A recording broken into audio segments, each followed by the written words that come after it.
अगर हम क्रिकेट की बात करें 60 और 70 के दशक की, तो हमारे पास क्रिकेट के बारे में जानने का और सुनने का एक ही तरीका था, और वो था रेडियो कमेंट्री। और ये रेडियो कमेंट्री का संसार था जब अभी टेलीविज़न की आमद थोड़ी देश में और हमारे जीवन में इतनी नहीं हुई थी। तो 60 के दशक में कुछ आवाज़ें थी जो,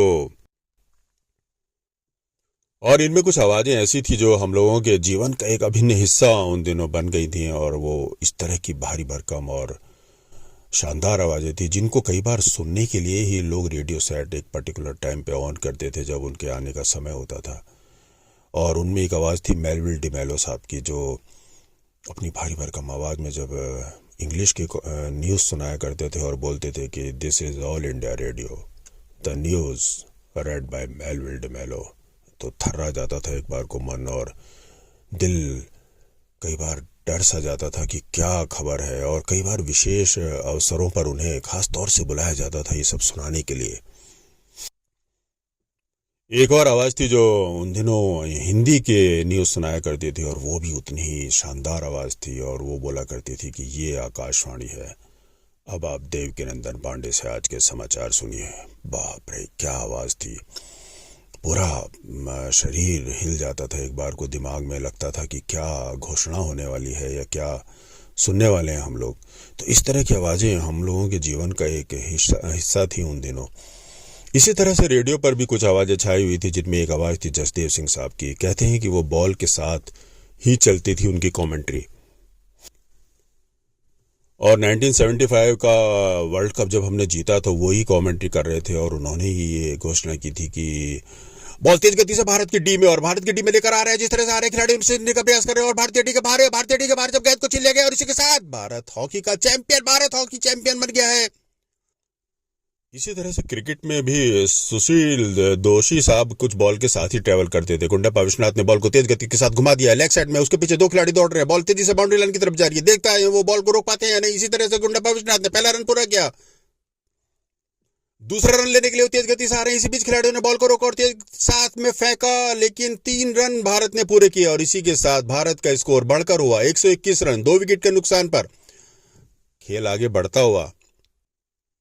रेडियो कमेंट्री से ही हम लोगों को पूरा पता चलता था कि क्या किस तरह का माहौल है, क्या इस समय स्टेडियम में, और कैसा मौसम है, खिलाड़ी कैसे आपस में खेल रहे हैं, और किस तरह की बॉल आ रही हैं, और पिच कब टूटेगा और कब स्पिन लेना शुरू करेगा। सारी खबरें उन दिनों। और सिनेमा की दुनिया में भी उन दिनों कुछ आवाज़ें छाई हुई थी, जैसे राज कपूर साहब की आवाज़, दिलीप कुमार साहब की आवाज़, देवानंद साहब की आवाज़, जो बोला करते थे कि बातें करने के लिए इतना तरस रहा था कि सोचा कुछ पीकर खुद से बातें की जाए। जिंदगी भी एक नशा है दोस्त, जब ये चढ़ता है तो पूछो मत क्या आलम होता है। और इन्हीं कुछ आवाज़ों को लेकर आगे चलने वाले थे जब आएंगी एक आवाज़ जो दशकों तक हमारे दिलों पर राज करने वाली थी, और वो थी अमिताभ बच्चन साहब की आवाज़।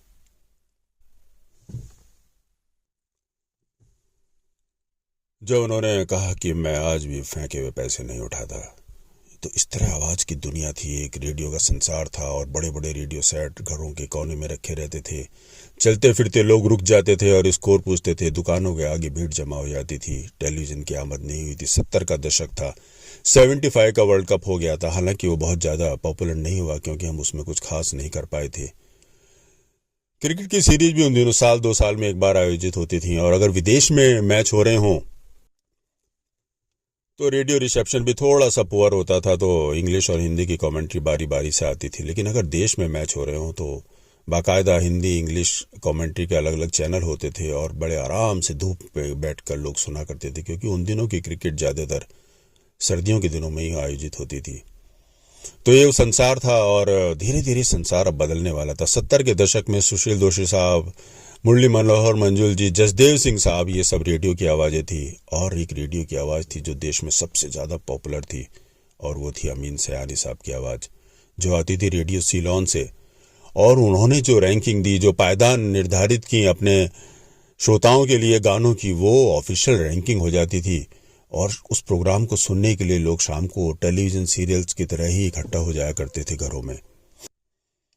तो रेडियो का एक संसार था, रेडियो की एक कमेंट्री थी। 70 के दशक में धीरे धीरे यही साम्राज्य चला, और 80 का दशक आते आते 1982 एशियाड के साथ ही थोड़ा सा टेलीविज़न का प्रचार प्रसार बढ़ा और मैच अब थोड़ा दिखने भी लगे थे, तो कमेंट्री का अंदाज भी थोड़ा सा बदलने लगा था।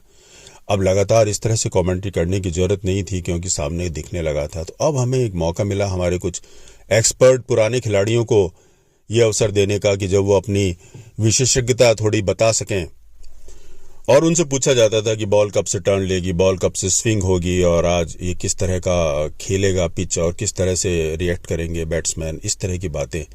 ये स्पेकुलेशंस और आगे आने वाले समय अभी काफ़ी दूर था, और ये रेडियो और टेलीविज़न का एक मिक्स वर्ल्ड धीरे धीरे बन रहा था जिसमें हमारे पुराने खिलाड़ी भी अब हमसे जुड़ने लगे थे। और बड़ा अच्छा लगता था उन खिलाड़ियों को सुनना जिनको हमेशा हमने खेलते हुए ही देखा, और उनके मुंह से वो सब बातें, क्रिकेट के किस्से सुनना बहुत अच्छा लगता था। तो ये एक रंग नया जुड़ गया था रेडियो कमेंट्री में, जो श्रोताओं को और दर्शकों को बहुत पसंद आने लगा था। लाला अमरनाथ साहब, मोहिंदर अमरनाथ साहब, इस तरह के पुराने खिलाड़ी सब हमारे साथ धीरे धीरे जुड़ने लगे थे।